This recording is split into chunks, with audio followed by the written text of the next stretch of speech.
Good afternoon, it's Chandra Easton here from StarAstrologyHealing.com, speaking to you today about the region around Darwin I've been visiting as part of my series of talks called This Ancient Land.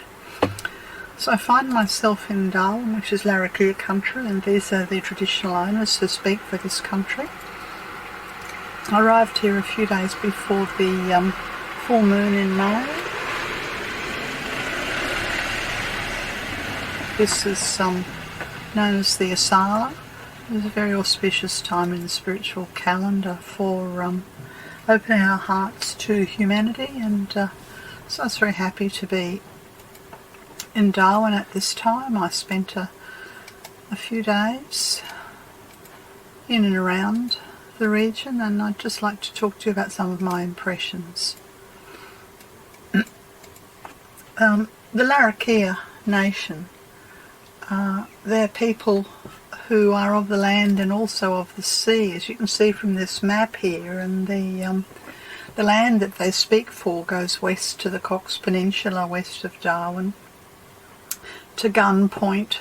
That's north. I'm not sure, that must probably on the tip of, maybe that's the East Alligator River, and possibly up there in the north, Adelaide River to the east, and the Manton Dam area to the south. Quite a large area, and the people of the Larrakia Nation have for centuries traded with people from the Tiwi Islands, with other tribal groups, the Wagate and the Walnu.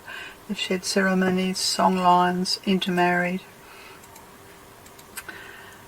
Yeah, I was wandering around the headland area, what do they call it?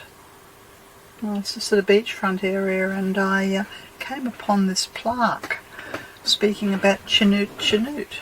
It's a Larrakia spiritual ancestor who exists within the sacred site known as Stokes Hill, adjacent to this walkway. This was between the Parliament building and looking over the esplanade and down to the harbour.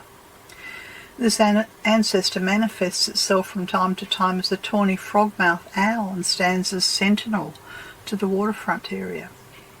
So I thought it was beautiful that the spiritual ancestor for this region, that includes the Parliament area, is an owl, very strong second ray symbol, here in the region called Stokes Hill.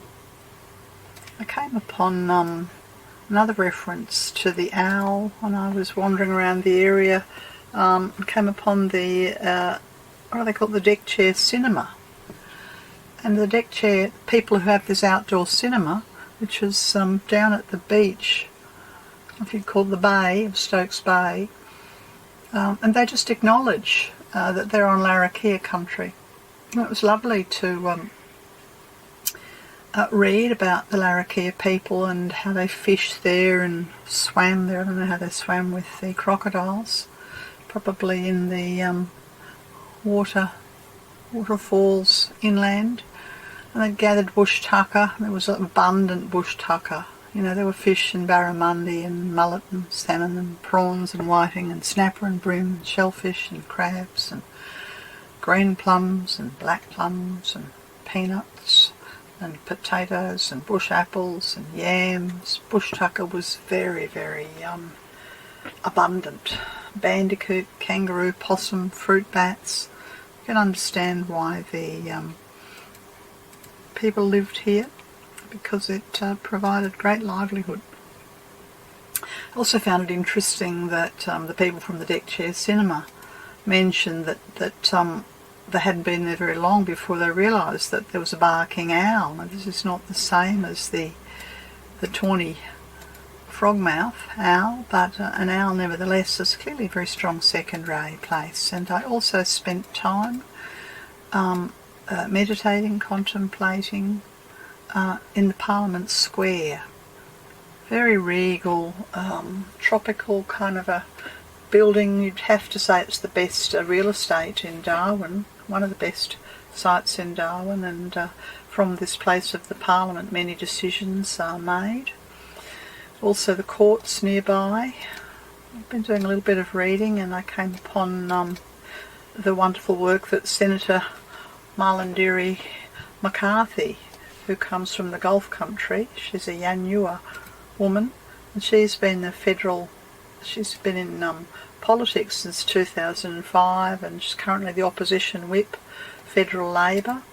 So it's wonderful to see that we have strong, proud Aboriginal Gulf woman from this region representing her people, and she's been very forthright in speaking out for matters to do with families, and more recently speaking up about sexual violence, but all kinds of things to do with the protection of women. Wonderful, wonderful ambassador, and no doubt there are others. I also spent time, I went to, I don't remember the name of the museum, but it had a particularly strong Indigenous history flavour, and it was lovely to again see the mythology from the dream time of the rainbow serpent, warning people to be respectful of the rainbow serpent and the country. But the thing that most intrigued me about the Indigenous section of the art museum was all these sort of totem burial poles. And there was a teaching from an elder running on the slideshow, just explaining how this is where the bones of the elders were placed for storage. I think the whole process could take many years. You know, I think there was even what they refer to as sky burial, where the body of the deceased would be put on a platform and allow the birds of the air to disintegrate it, and then the bones would be very reverently collected and placed in one of these totemic burial poles, and then the person's remains would be interred on their country, sacred country. I did spend a little bit of time in New Guinea in the early 1970s, and I was very struck at how similar these totemic burial poles were to things that I saw in the Central Highlands in New Guinea. And I was also reminded of the installation at the National Gallery in Australia, and this one here is of the hollow log coffins, and each coffin represents an Aboriginal person from Arnhem Land who's lost their life attempting to defend their land and their culture and their tradition against the white invasion. And that's probably, well, just the tip of the iceberg, I would say. A very sombre installation of the hollow log coffins there. I did also spend time at the Waterfront, which has become a bit of a mecca for tourism, but I was kind of a bit more attracted to the old Anglican church. So it's a mixture of old and new, this very, very large, beautiful frangipani tree that I saw up in the Parliament Square, not far from the emblem dedicated to the tawny-mouthed frog owl. And of course there's so many things that Darwin has, and I've just touched the tip of it really. I did spend time, I don't have a photo here to show you, but I did spend time at the Rapid Creek market, where there's an absolute wide, diverse array of Asian foods, thanks to Brenton's recommendation. And one day I completed the day by sitting along with would have been several hundred other people at Mendel Beach, just simply watching the sun going down.